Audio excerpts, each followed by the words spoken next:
కప్పల్దూరు గ్రామం తాళపూడి పంచాయతీ 205 మందికి పెన్షన్లు ఈ పంచాయతీలో 18 లక్షల చిల్లర నెలకు పంచుతున్నాం. ఇప్పుడు ఈ మండలం ముతుకూరులో 3,14,49,000 పంచుతున్నాం. కాన్స్టిట్యున్సీలో 38,687 మందికి 16,73,60,500 పంచుతున్నాం. జిల్లాలో 3,04,117 మందికి పింఛన్లు ఇస్తున్నాం. ఒక నెలకి 132,44,83,500 ఇస్తున్నాం. ఇది నెవర్ ఇన్ ఇండియా. భారతదేశంలో ఇంత పెద్ద ఎత్తున పింఛన్లు ఇచ్చే రాష్ట్రం ఏదన్నా ఉందంటే nowhere in India, only Andhra Pradesh.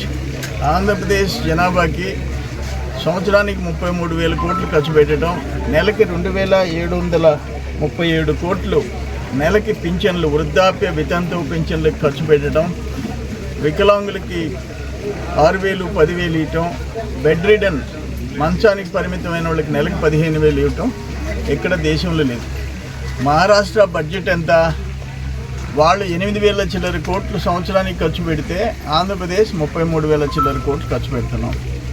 Chandrababu Naidu గారి పేదోళ్ళకి అండగా ఉండాలా, వయసు వచ్చిన వాళ్ళు సొంతంగా దాని మీద ఆధారపడి పింఛన్ మీద బతికే తట్టుకుండాలని చెప్పేసి ఆలోచన. చిన్న విషయం కాదు ఇది. మహారాష్ట్ర పక్కనున్న తెలంగాణ 2,016 రూపాయలు, 2,000. మహారాష్ట్ర 1,200, కర్ణాటక 600, తమిళనాడు 1,000 రూపాయలు. వాళ్ళ బడ్జెట్లు ఎంత? వాళ్ళ జనాభా ఎంత? జనాభా తక్కువ, ఖర్చు ఎక్కువ. సో ఇట్లా అన్నీ కూటమి ప్రభుత్వం వచ్చిన తర్వాత అన్ని విధాలు పెంచుకుంటూ పోయినాం. ఈరోజు గ్యాస్ సిలిండర్ దీపం పథకం ఇస్తున్నాం. బస్సులో ఉచితంగా మహిళలు ప్రయాణం చేసే పరిస్థితి తెచ్చాం.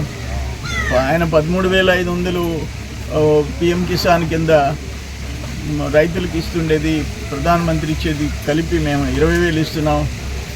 గత ప్రభుత్వం 13,500 ఇచ్చింది రైతుకి, మేము 20,000 ఇస్తున్నాం.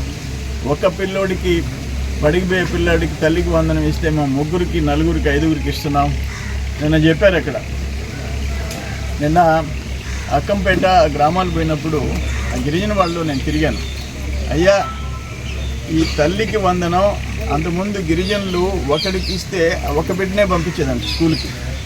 ఇప్పుడు 2కి 3కి ఇస్తున్నారు కాబట్టి 3ని పంపిస్తున్నారు.